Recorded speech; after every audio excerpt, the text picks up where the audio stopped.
Ready to move in premium triplex villas at Bachapalli APR Projects. దొంగతనం అంటే బతకడానికి కష్టం చెయ్యలేక వేరొకరికి చెందిన సొమ్ము కానీ సొత్తు కానీ ఏదైనా వస్తువులను కానీ కొట్టేయడం.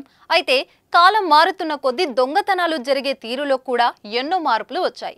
ప్రస్తుత కాలంలో అయితే మెయిన్ సెంటర్లు కాస్తో కూస్తో డబ్బు ఉన్నవారి ఇళ్లలో సీసీ కెమెరాలు పెట్టడం వల్ల దొంగలకు ఇబ్బందిగానే మారింది. అయితే పశ్చిమ గోదావరి జిల్లాకి చెందిన ఓ ఇద్దరు దొంగలు ఎంచుకున్న మార్గాన్ని తెలుసుకుంటే ప్రతి ఒక్కరూ నోరు ఎల్లబెట్టాల్సిందే. ఏంటా దొంగతనం, ఎవరా దొంగలు, ఇప్పుడు తెలుసుకుందాం.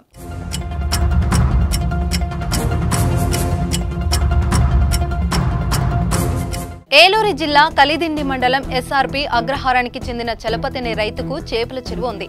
అయితే ఈ చేపల చెరువులో పనిచేసేందుకు పశ్చిమ గోదావరి జిల్లా నుండి ఇద్దరు యువకులు వచ్చారు. అవసరం ఉంది కదా అని పనిలో పెట్టుకున్నాడు ఆ రైతు. కొద్ది రోజులు గడిచాయి. అయితే చేపల చెరువుతో పాటు గట్టుపై నాటుకోళ్లను పెంచే చిన్న షెడ్డు కూడా ఉంది. ఆ షెడ్డు నిర్వహణ కూడా ఆ యువకులకు అప్పగించాడు. రోజులు గడుస్తున్న కొద్దీ కోళ్లు పెరగాల్సింది పోయి తగ్గిపోతున్నాయి. గమనించిన యజమాని యువకులను కారణం అడిగాడు. వాళ్ళు తమకేమీ తెలియదని పొంతన లేని సమాధానం చెప్పడంతో వారిపై నిఘా పెట్టాడు. ఓ రోజు రాత్రి సమయంలో కృష్ణా జిల్లాకు చెందిన మరో వ్యక్తికి 2 కోళ్లు విక్రయిస్తుండగా రెడ్ హ్యాండెడ్ గా పట్టుకున్నాడు. వెంటనే పోలీసులకు ఫిర్యాదు చేశాడు. విచారణ చేపట్టిన పోలీసులకు దిమ్మ తిరిగే విషయాలు తెలిసాయి.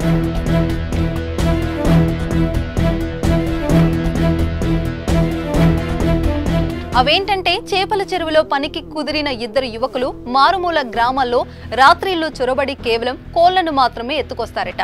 అది కూడా ఒకరిద్దరింట్లోనే.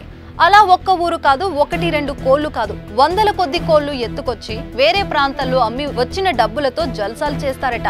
ఎందుకిలా వేరు ఊర్లలో కోళ్లనే దొంగతనం చేయాల్సి వచ్చిందంటే ఆ దొంగలు చెప్పే సమాధానం విన్న పోలీసులు అవాక్కయ్యారు. ఖరీదైనవి చోరీ చేసినా ఒక్క ఊర్లోనే ఎక్కువ కోళ్లు ఎత్తుకెళ్లినా పోలీసులకు ఫిర్యాదు చేస్తారు. అవసరమా అంత రిస్క్? ఇలా డబ్బు అవసరం ఉన్నప్పుడల్లా ఏదో ఒక్క ఊర్లో 2-3 కోళ్లను ఎత్తుకెళ్తే ఆ 2-3 కోళ్ల కోసం పోలీసులకు ఏం కంప్లైంట్ ఇస్తాంలే అని ఊరుకుంటారని ఆ దొంగల ప్లానట. అయితే కేసు నమోదు చేసిన పోలీసులు మీడియా వారికి విషయం తెలియజేశారు. ఇంకేముంది, మా కోళ్లు పోయాయి అంటూ పోలీస్ స్టేషన్ కు పరుగులు పెడుతున్నారు చుట్టుపక్కల గ్రామాల ప్రజలు. చూసారు కదా ఈ వెరైటీ దొంగలేనయా ప్లాన్. దీనిపై మీరేమంటారో ఓ చిన్న కామెంట్ చేయండి.